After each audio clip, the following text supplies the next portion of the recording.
Welcome back to Hawaii Real, everybody. I'm your host, Iokeehu, and I want to send a shout out to our beverage host for this episode, Hawaiian Springs Water.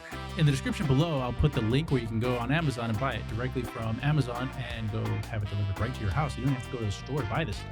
Great stuff from the Big Island, and also from the Big Island, my guest today, Ilihia Gionson from NAHA, the Native Hawaiian Hospitality Association, who is sponsoring this episode today. Hello. Thank you so much for coming on. Thank you, straight out from the Big Island. That's why we're doing it away from the studio. I'm at my house right now, and it looks a little different. Got my Stormtrooper helmet here because I love Star Wars. There you go. Yeah, but hey, Ilihia, you are the principal of Kuhikuhi Communications out there in the Big Island, working closely with the Native Hawaiian Hospitality Association on a really cool new project. Can you get into this detail with it's called Kuhikuhi? Absolutely, I'd love to. First, let me say thank you for having me on. I love your sponsors, man. Native Hawaiian Hospitality Association is near and dear to my heart. I'm actually starting a new adventure a couple of days after we record this, but before you air this. And so my time with NAHA is coming to a close, but the Native Hawaiian Hospitality Association, founded in 1997 by two visionaries who I derive a lot of inspiration from. Very happy to have been able for the past few years to be a part of advancing that mission of bridging those gaps between the community, particularly the Hawaiian community, and the visitor industry, so that both can benefit each other. And that was the vision of our two founders, Senator Kenneth Brown and Dr. George Kanahele. And then your other sponsor, Hawaiian Springs Water. Growing up on the Hilo side of Hawaii Island, I knew we had the best water in the world. Mm-hmm. Not that I had tried a whole lot of other water, but I just knew it. And over the years, turned out I was right. I love Hawaii Island water. It's just so ono and full, and it's different. It's very different no matter where on the island you go. I love Hawaiian Springs water. There's something about the taste of it. It tastes like maybe there should be some additives or something that they put in there, but there's not. It comes directly from the volcanic water springs and stuff, and just right into the bottles. I was so surprised when I saw how they bottled this. They just take it right from the mountain, boom, right into the bottles and ship that out. And it's alkaline. It's alkaline. I like alkaline water. I mean, beats acid. It totally beats. Well, we get enough plate lunches and gravy and hamburgers and stuff like that, French fries, so it build up the acid anyway. So kind of balances out a little bit, right? It's a little healthy. That's right. It's your daily pH adjustment. Heck yeah, man. Heck yeah. So you're on Big Island, but you didn't grow up on the Big Island. You said you were born in Honolulu?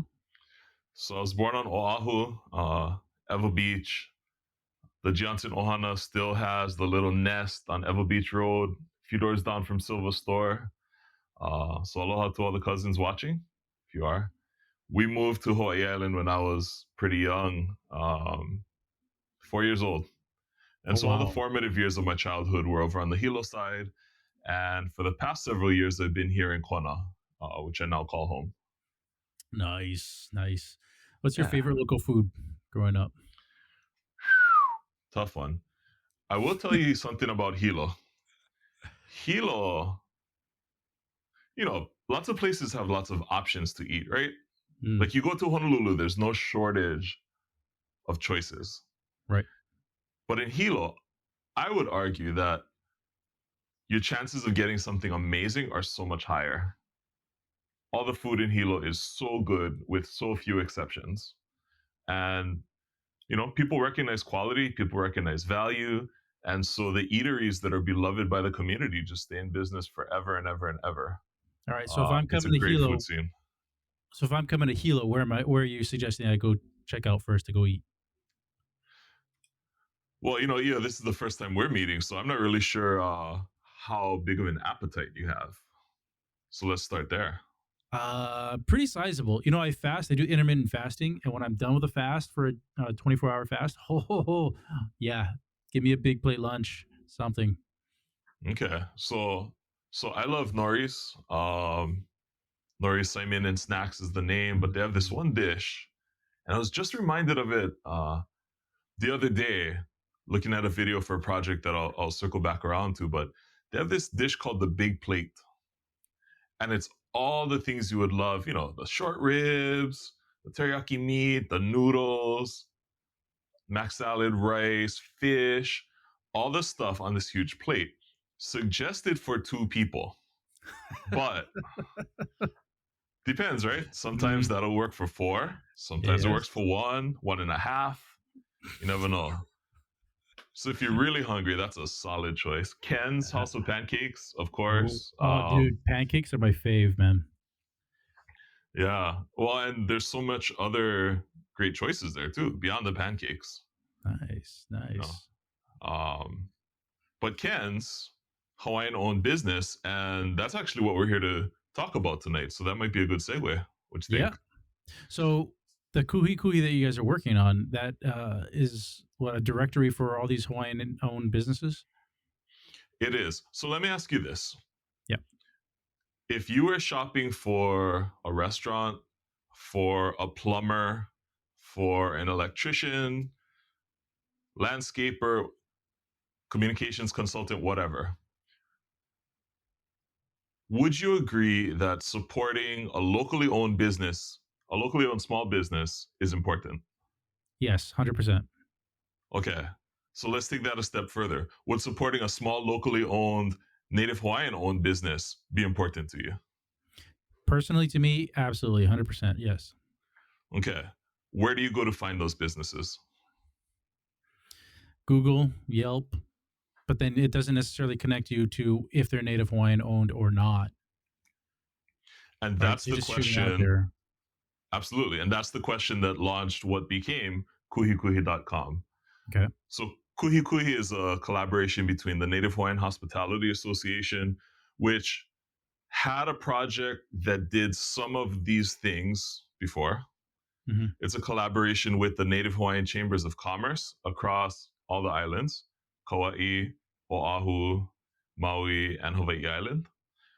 And it was supported by the Office of Hawaiian Affairs, Kamehameha Schools, Hawaii Tourism Authority through their work with NAHA, and Movers and Shakas, which is a program to recruit folks who could work remotely to spend some of their pandemic time here in Hawaii as an effort to kind of, on one hand, bolster the hospitality industry, which was suffering, but also ideally to bring Kama'aina home.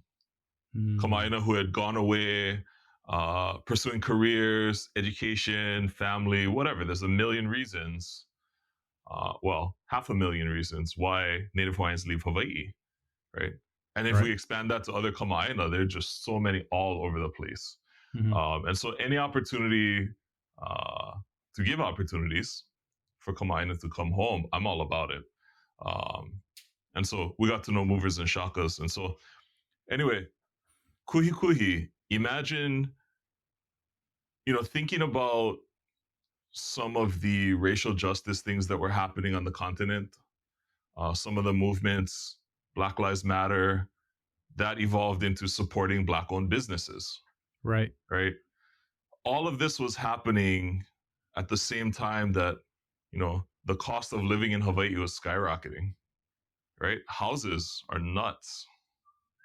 Yeah, especially here in Honolulu. Everywhere.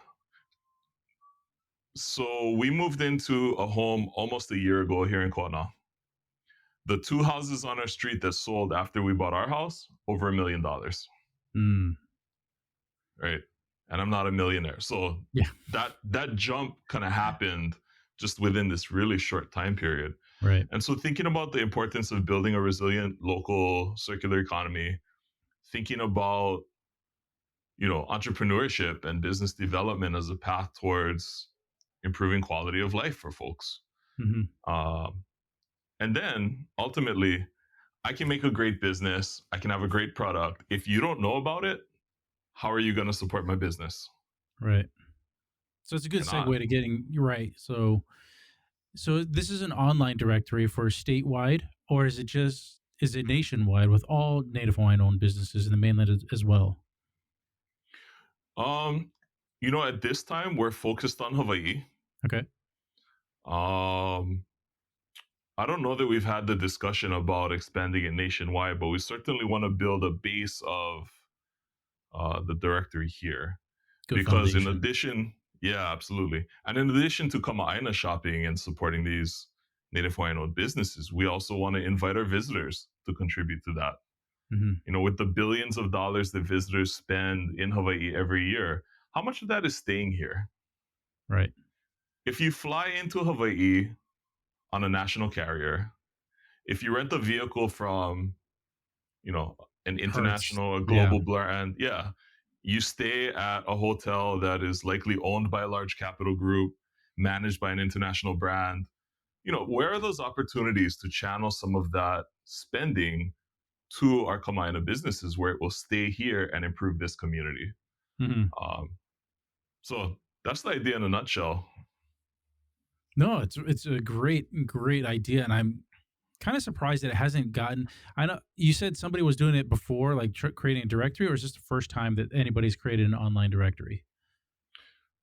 Great question. So, what I talked about earlier was Naha had a project, and it wasn't the first of its kind either. Naha had a directory called the Hanalima directory. And the purpose of that was to help people find Hawaiian cultural related vendors. So if you're looking for a caterer who does Hawaiian food, if you're looking for, um, a halau that could come perform at your event or musicians, certainly our artisans, if you're looking for authentic lei or weapons or implements or whatever the case may be. So Naha had that directory. Other folks have done other directories, kind of real specific point in time things. Didn't always get updated frequently, which is one benefit of the online platform, right? Hmm. Um, if I move my business, if I move a couple doors down, I can go update the address and folks can still find me versus a printed directory where that would be more difficult to do. Right. Right. We also wanted to kind of build some benefits for members of the Native Hawaiian Chambers of Commerce across the islands to provide them with more visibility and exposure. Hmm. So, how long have you been working on this whole project? Kuhikuhi really started during COVID, fairly early. One catalyst was that the Native Hawaiian Chambers of Commerce got together and started cooperating a lot more closely than they had before, understanding the need uh, you know, for advocacy, for action in this time of economic, I don't think collapse is too strong of a word. No. So that was one catalyst, was that Naha was looking at our Hanalima directory, understanding that that needed to evolve somehow to be more responsive, to even just to be richer in terms of images and links, right? Right. Um, if I look in a printed directory at 5 lei makers, I don't know what your lei look like. But going online now, I can see photos, get to your Instagram, see the video of you making the lei Oh, with folks. so it's You going to know, help connect the social media aspects of the businesses as well. absolutely. So the listings, there's short descriptions, there's room for images, there's room for links to websites, social media, telephone number. You can rate businesses if you register for the site. Hmm. All of this is free, both to use as well as for the businesses to list. We wanted to make this a public service to, again, help connect these Native Hawaiian owned businesses with customers who can help support, who can keep that money circulating in our Kama'aina economy. Nice, nice. I like hearing that. I like hearing stories like this where, somebody's not just somebody's, but multiple people's passions are coming together and putting forth and driving this driving force to get something done that should have been done a while ago, but there's a need for it and it's finally getting done. I'm so impressed. But I did Mahalo. want to ask you, like, what is one of your passions that helps move you to not just this project, but the projects that you're moving on in the future? Sure. Great question. Um, so I like to say I'm a new father, but at some point you got to stop saying new, right? I have a Well, 3-year-old. still new. Um, Oh yeah, yeah. Still new? So Okay. still new. Yeah. I'll take it, bro. Wait till I'll they're a take it. teenager. I tell you what, I blink and she grows a little bit more. Yeah. It's crazy. But becoming a father really sharpened my focus. If the things I'm doing every day don't make Hawaii a better place for her, and we're talking environmental, talking economic, societal. I mean, I'm involved in a lot of stuff, but the central point of it is making this place better, protecting those things that make it special so that she has a chance, so that her contemporaries have a chance to grow, to learn, to succeed, to absorb the values that I and my generation were so fortunate to have growing up here, um, which already may be, slightly what you call it, eroded from the generation before and the generation before. Nobody's fault. It's a combination of things, but that's kind of the thing that drives me is making sure that this Hawaii is the best Hawaii it can be as I pass it on to her and her contemporaries. So you wholeheartedly believe that your child will stay and remain in Hawaii when they're an adult. That is every parent's kind of wonder, right? And so not to try to force her into anything, but I want it to be an option, Mm-hmm. you know?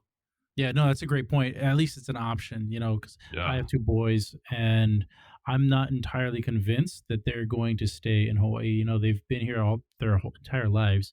And we as parents really want them to go away to college and experience the mainland, grow, and just experience new ways to do things, new thought processes, and then maybe come back to Hawaii and try to make a living back here because it is home and there's nowhere else on earth like it, you sure. know. But yeah, Certainly no place with as good water. Hawaiian We Springs know water. that. Yeah. That is very Mahalo. true. That is very true. And one of the things that I know they complain about sometimes is they've never really been in snow. It's like, well, okay, there's people that have been in snow their entire lives. Then there's millions and millions of people that have never been on the beach, and we get to go every weekend. So hey, Yeah, take what we can get. absolutely. Snow is cool if you're passing through. Sucks to drive in though. Let me tell you. Right, right, right. Yeah. No, last time I was in a snowy situation, there was a wedding in Chicago in December. Oh, And there's a lot to unpack there, but we were in Chicago. It was December. It was really cold, but not snowing yet. Until the last day, we were headed to the train station to get back to the airport. It snowed, just enough between the hotel and the train station, and I was good. Mahalo, Chicago. Dust it off, come home. what? No snowball fights or anything like that? And the snow is a little bit off white. I don't know about, Yeah. chucking that at anybody. Yeah. But yeah, you're right. It's fun to be in and visit, but man, it's tough to live in a place that snows like that. And just driving in the snow is hard. Yeah. So Mhm. I'm glad to not live in a snowy environment. Totally love living in Hawaii, but the So, cost of living here is hard. how old are your kids? They're 14 and 12.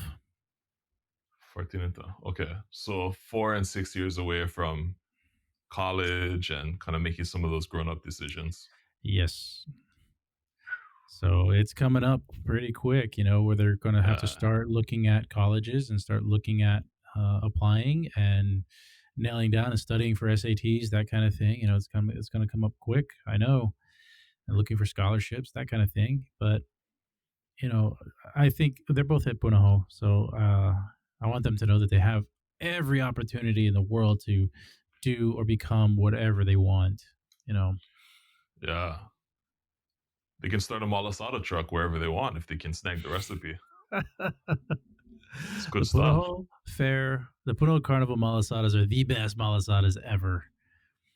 I explain it this way because most malasadas are just that ball that's wrapped. It's Right. just and they dust it with powdered sugar or regular sugar all around it, so you get kind of an equal amount of sugar all around it.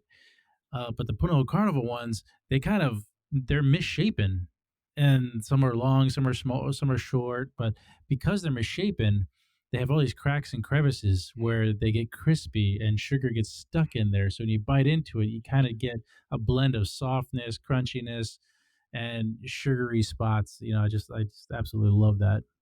Yeah, absolutely. It comes down to surface area. Surface area, yes. Crunchy, crispy, golden. Is Puno sponsoring this? No, I wish. Okay, I'll No. stop there then. I'll stop there. It's like, no, I'm paying them. So, no. Okay.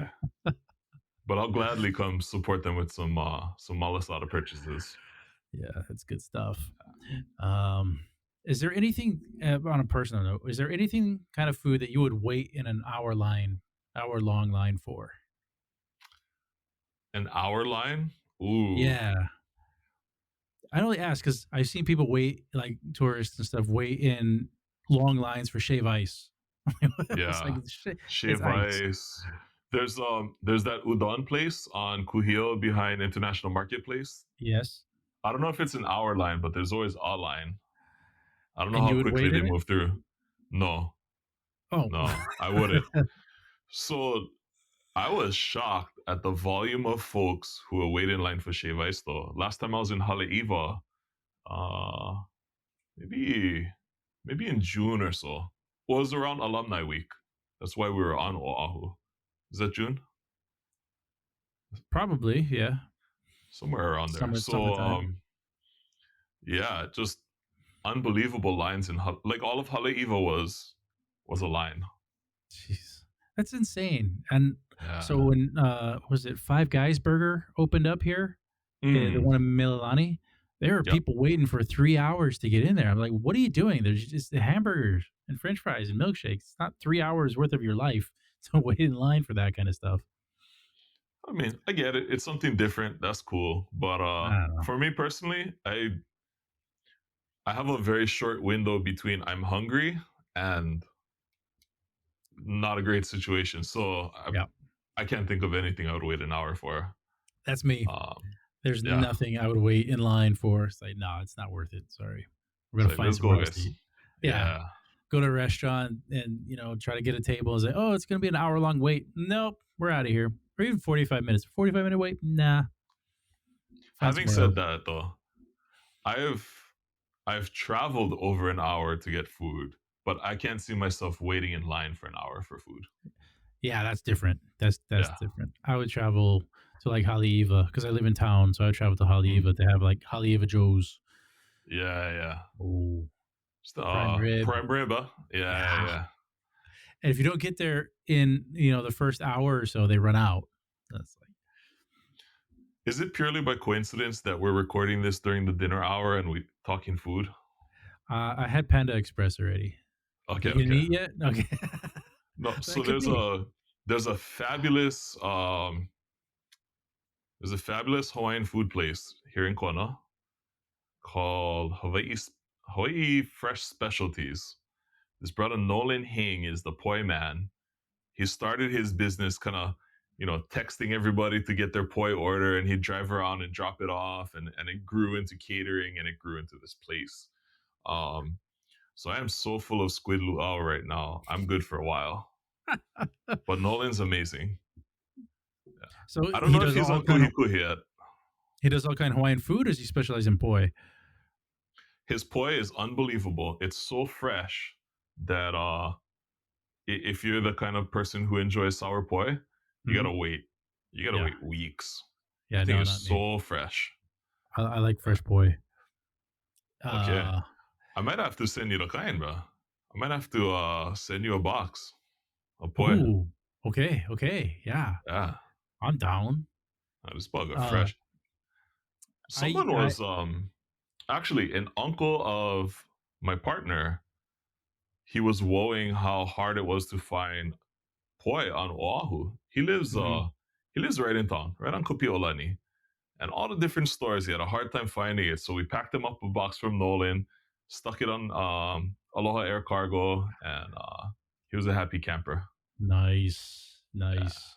Yeah, we do have shortages every once in a while when it's gone. But most people don't eat poi, so they're like, "Yeah, who cares?" But people like us were like, "Dude, no, we need that. Like, it's gone." Um, I think it was years ago when I started.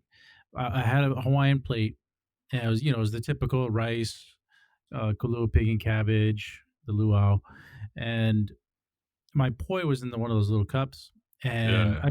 I poured it out onto the plate, and it actually accidentally got into the kalua pig, and I loved it. And Oh so yeah. I got some more poi and like poured it over the entire thing and used the poi as a sauce on top of the Kahlua pig and rice. Oh, dude, so good. That's the way to eat poi. Let me tell you. Yeah. Well, it's a great way to get the poi in the corners, right? Because Yeah, especially in just those little scrape it cups, all out. yeah, you fork or so Mary Monarch, which I miss so much. Their Hawaiian food comes with a spork and the poi in the container, so you can't get the edges. So you gotta throw kalua pig or something in there just to like mop it up. No, I was so surprised how good it was as a sauce. So yeah. I got a quick story. I was at Paradise Cove Luau probably about 10 years ago now. In a previous life, I worked with Disney at Imagineering, Oh, wow. and yeah, so in developing the show content for Aulani, we were checking out all the other kind of evening entertainment options in the area. So luau's and different shows. So we go to Paradise Cove, and the things that need to be cold are all together. Salad dressing, and then the poi was in there. Mhm. But the sister in front of me in the buffet line didn't read the placards. She thought it was dressing. So poi all over the salad. I think she ate them. Yeah. She's on the next table.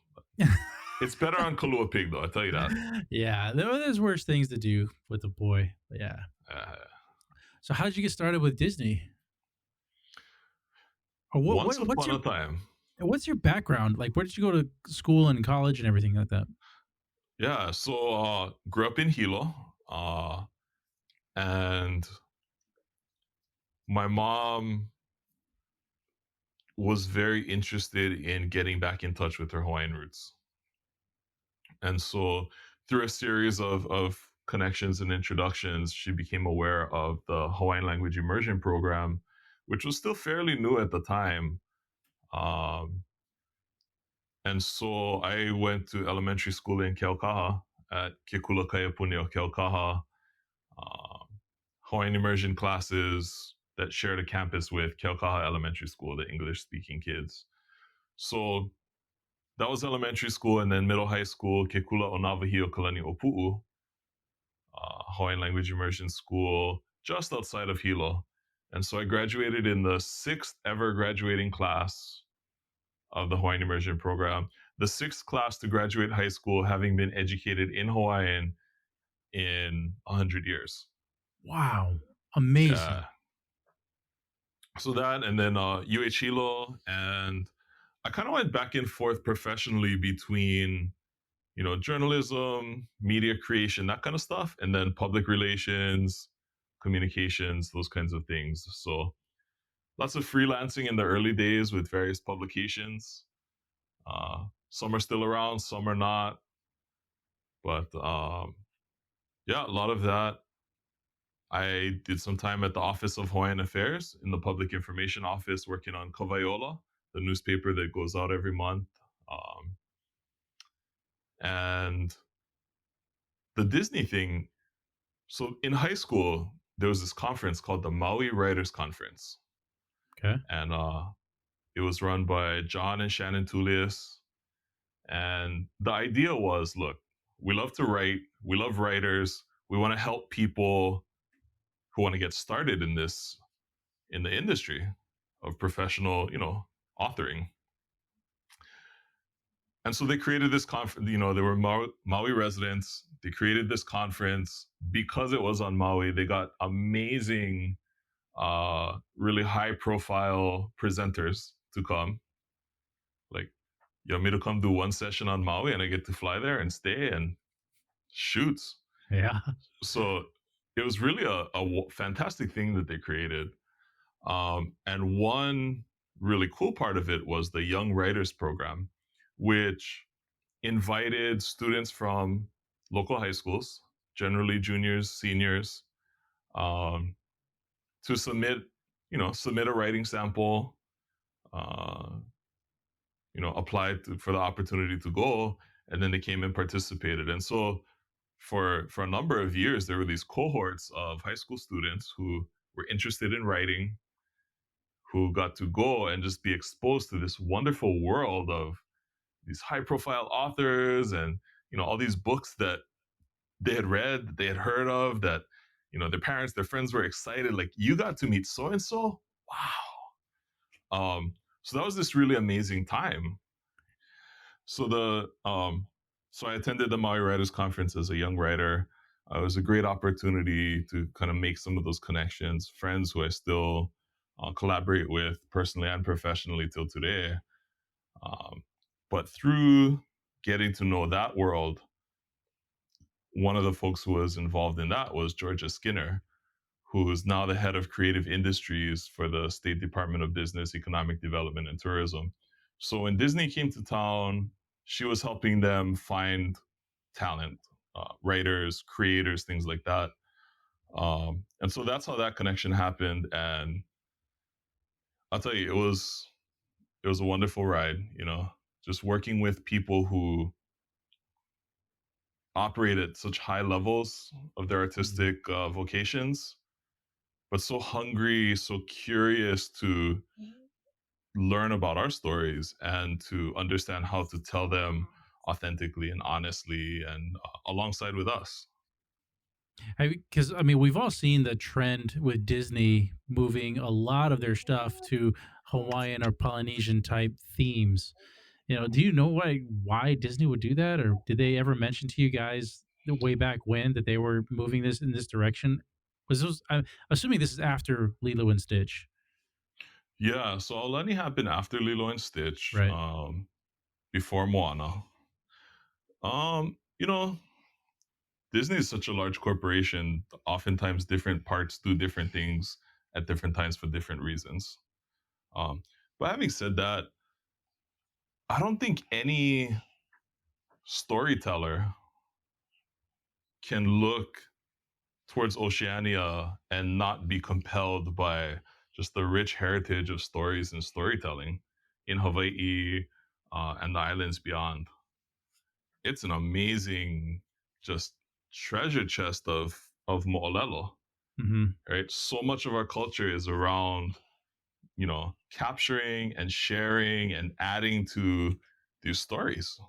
Yeah. So it and Disney is a storytelling company that Hmm. also does hotels and cruise ships and parks and merchandise and all this other stuff, but they're storytellers. So I think that move towards Oceania was bound to happen. Yeah, because on Disney Plus now they have the new Doogie. What is the last name? I don't know the Dugi last name. Kamea Aloha. Yes. Yeah. I was like, Doogie The, Howser? No, not the Doogie Howser. we watched that as soon as the new one comes out, we watch it. So you guys are I think enjoying it? yeah, we are, seeing familiar faces and Mhm. familiar places. I think one thing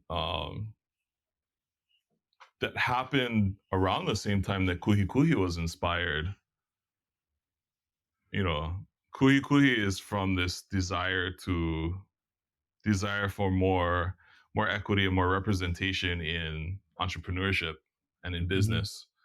At the same time, um, the big media companies realize that, hey, we have a representation issue in that we're lacking a lot of diversity and representation in the stories we tell. Couple that with the rise of all these streaming platforms.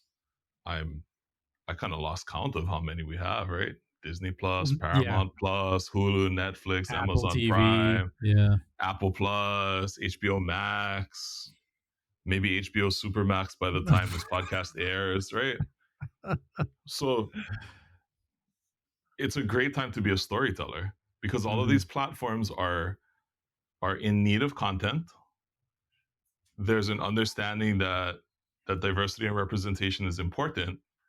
And so, if you are a storyteller in a historically underrepresented community, this is a great time to tell your story. And that's kind of what happened with Doogie. What, in your opinion, is the magic that Hawaii brings to the world?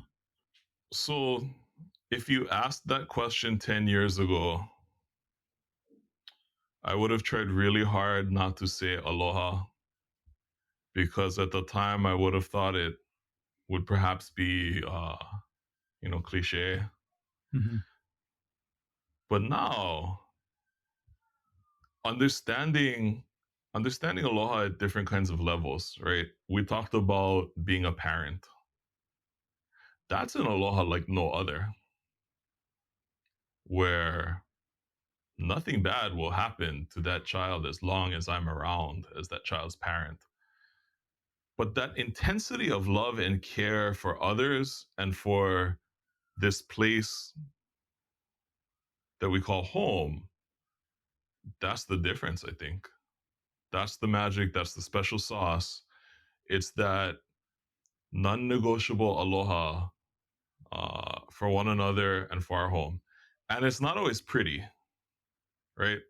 Right. Sometimes aloha is I gonna pull you on the side and tell you, brah, bad move, don't do that.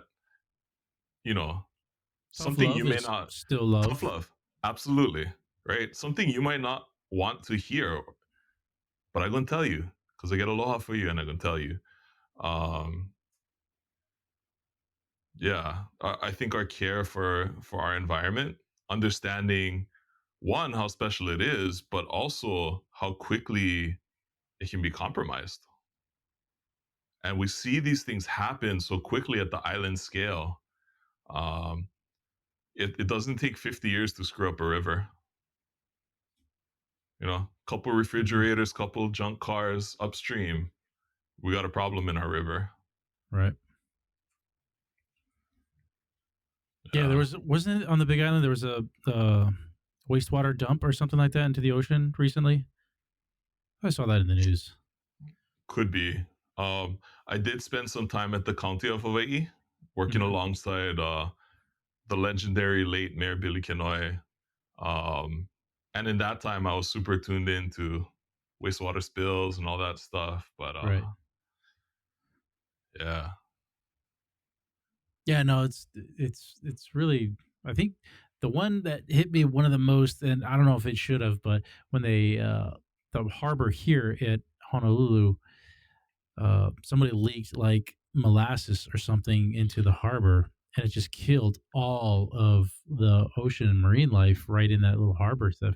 And yeah, looking at that harbor, it's like, oh, what's living there anyways? But you saw there's so many crustaceans and fish and stuff like that that we're trying to get away from it and getting pinned and cornered into the shoreline and just like dying. It's really sad. yeah. No, absolutely. I never thought about how you move molasses around. Yeah. I really didn't Or until that happened. what you yeah, or what are you using molasses for? It's like I don't even know. Yeah, And why do you need that much of it?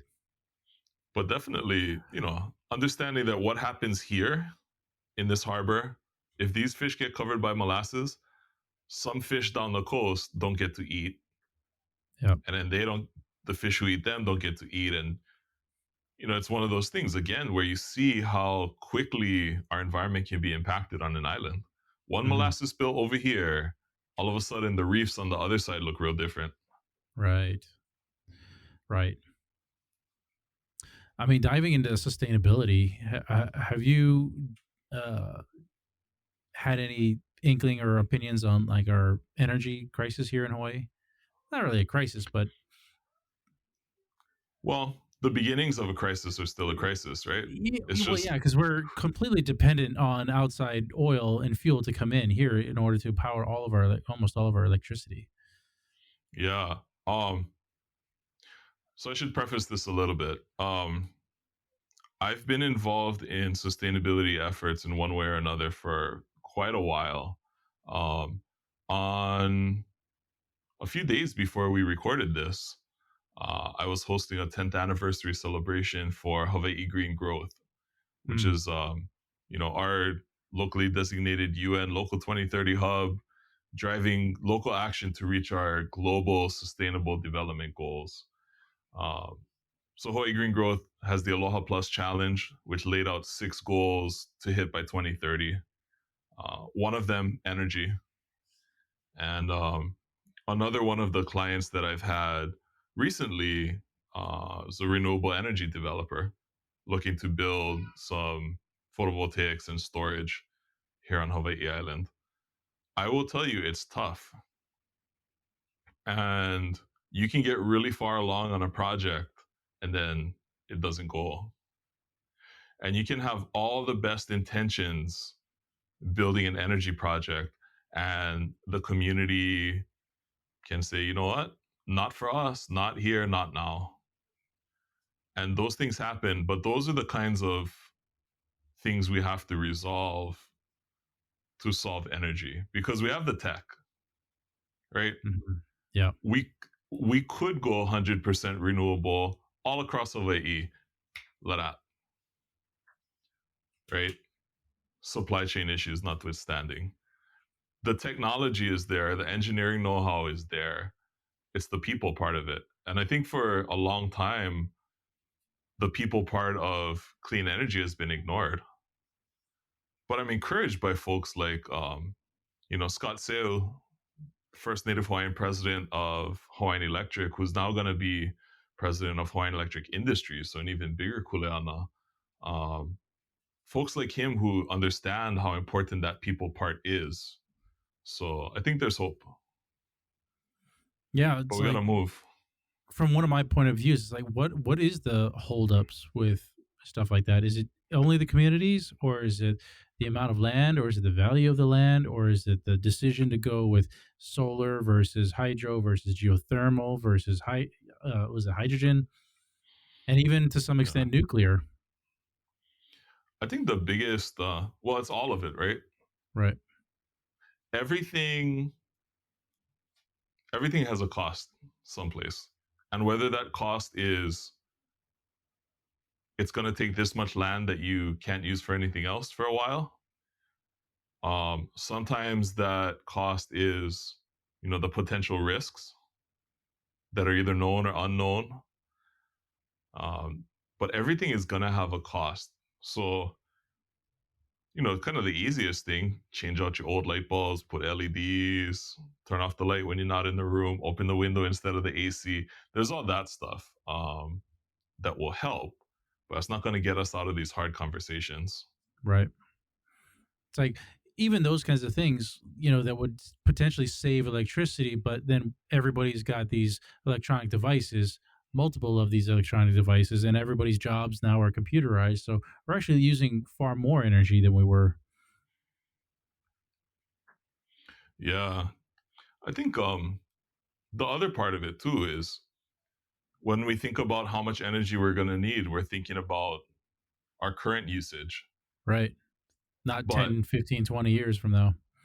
right, so efficiency is going to get better, but our population is going to grow. And I'll admit, I was drooling over that electric F-150, but that's a lot of electricity. Yeah. Charging that bad boy up, And where does that electricity come from? That electricity still comes from, well, here in Oahu, still Kahe power plant. Yep. Kahe H power is great in the sense that, Yep. at least you're Burning recycling trash. that's not recycled into Right. something. Oahu's of a particularly interesting challenge just because the competition for land is so much tighter. Yep.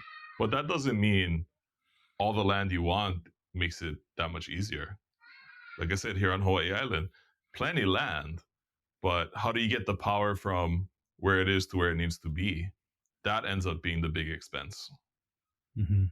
You could probably do enough PV to power the entire island in somewhere in Ka'u and you wouldn't even notice it. But it's all the connectivity, all the grid stuff, that all is significant investments. So, I don't know that anyone's ready to pony up for that at this point.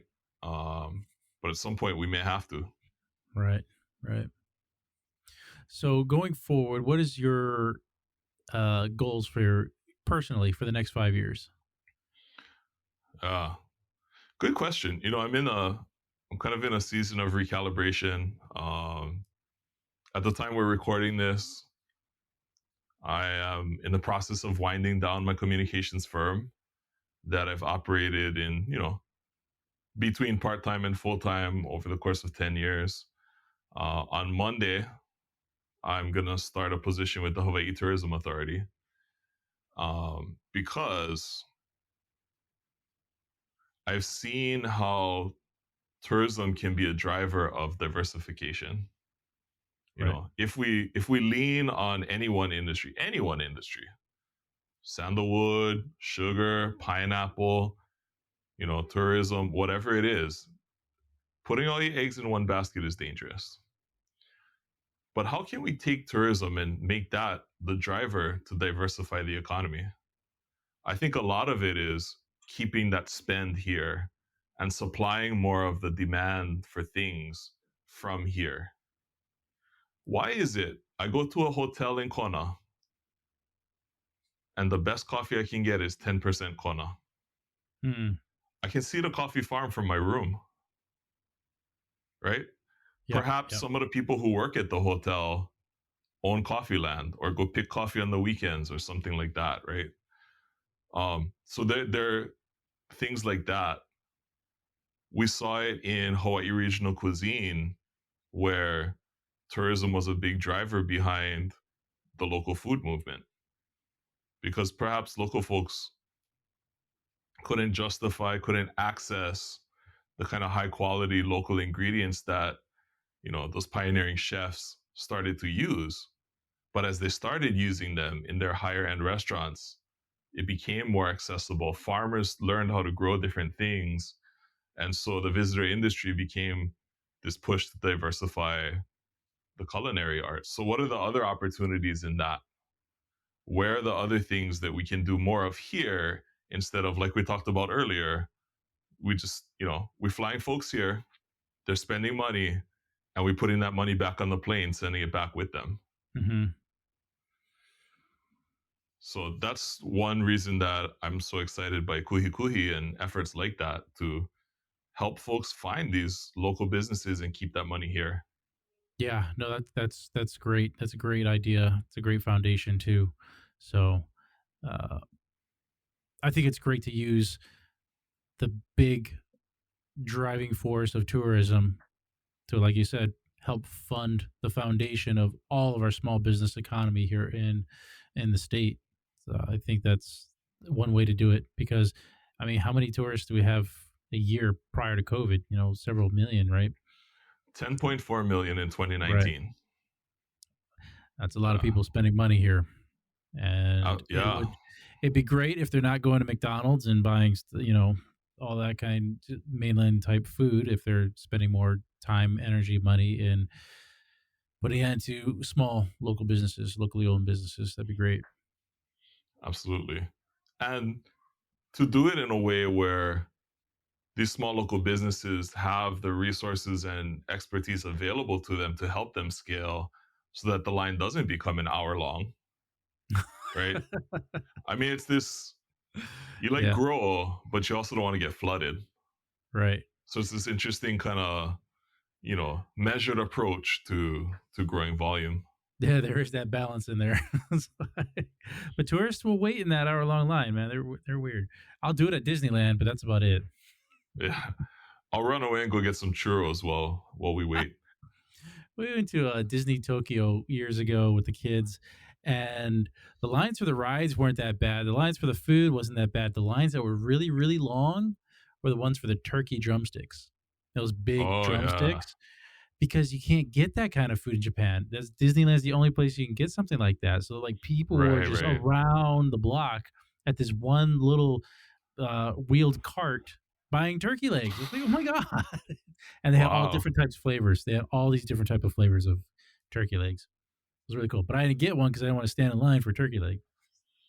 So we happened to be in California and at Disneyland a week before Disneyland shut down for COVID. Wow. Um we had planned this trip for a while. It was between busy seasons for myself and my partner. My dad's last auntie on his mom's side lives in Carson. So it was this whole thing like, okay, we got to visit auntie. We should go on a vacation.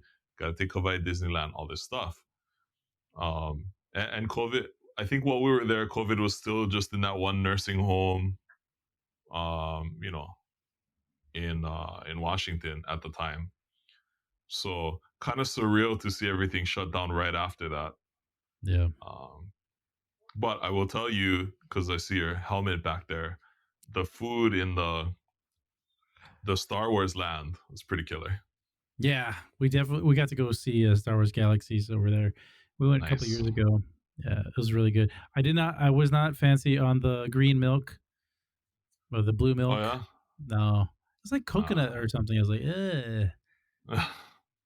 I'm not a coconut drinker. Sorry. I love Haupia, but the coconut, just the coconut milk kind of flavor is just, I mean, if it's in squid lu, oh, now we're talking. that's different. That's different. You Yeah, mix it yeah. in with stuff like that. Yeah. People have been mixing coconut milk into white rice to give it a kind of a coconutty, healthy flavor, and it loosens up the rice a little bit. I guess it's supposed to help you digest it better or something. It's kind of Huh. cool. Yeah. Oh, It give it a try. sounds like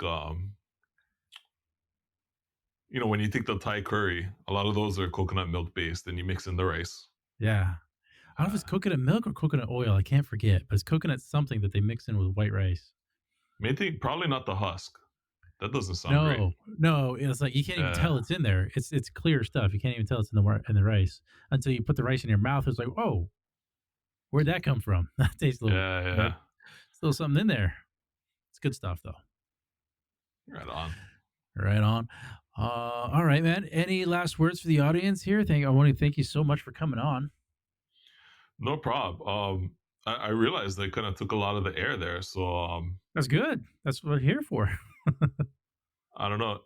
Io, as somebody who just really enjoys hearing people tell their stories, um, I just want to mahalo you for what you're doing. I know that you're a busy guy. As you said, you got your two teenagers, you got your day job, all this stuff, but you make the time to sit with folks and really allow them the space to share their stories. So mahalo to you for that. Yeah, no problem. It's definitely a platform that I think needed to be created.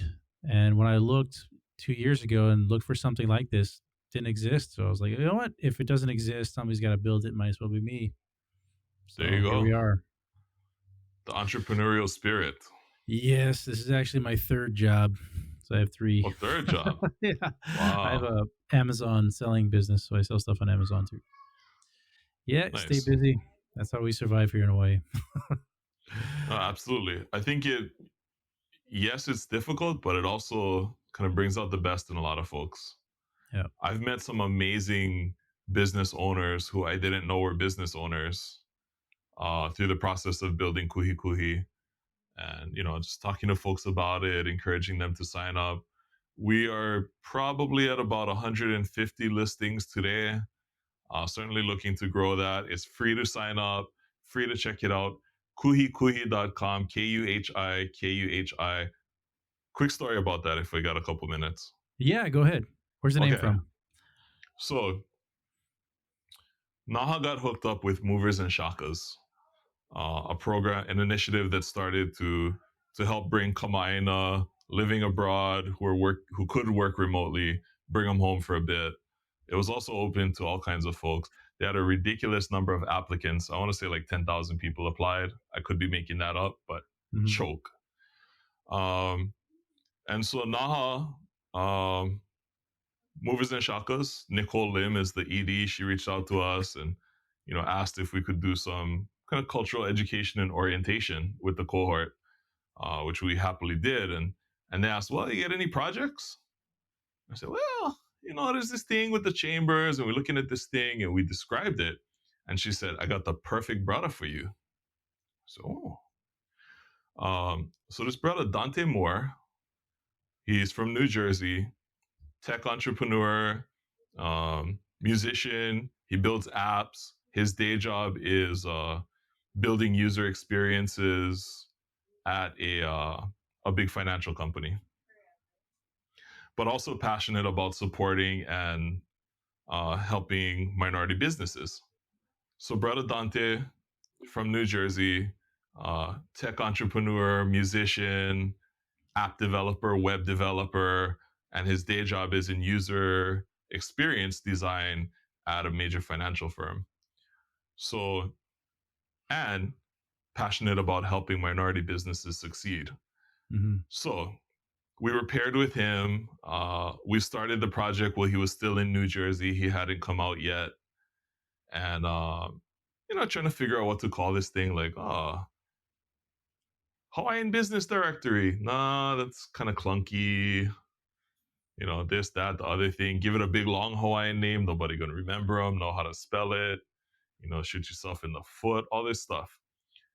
So we're going back and forth on Zoom with our team, which was some of us in Kona, Malia on Oahu, and different chamber folks at different points in history. But we're going back and forth, and I say, hey, what about Kuhikuhi? To Kuhikuhi is to direct, to point, to guide, to help folks find those businesses that they need. And if we take it back, there were some positions around the Ali'i that had Kuhikuhi as part of the name that were very important advisors to the Ali'i. So we talk about Kuhikuhi, and Dante's daughter, who is maybe 20 or so, 20 something, was sitting off camera, and she goes, "That's the one."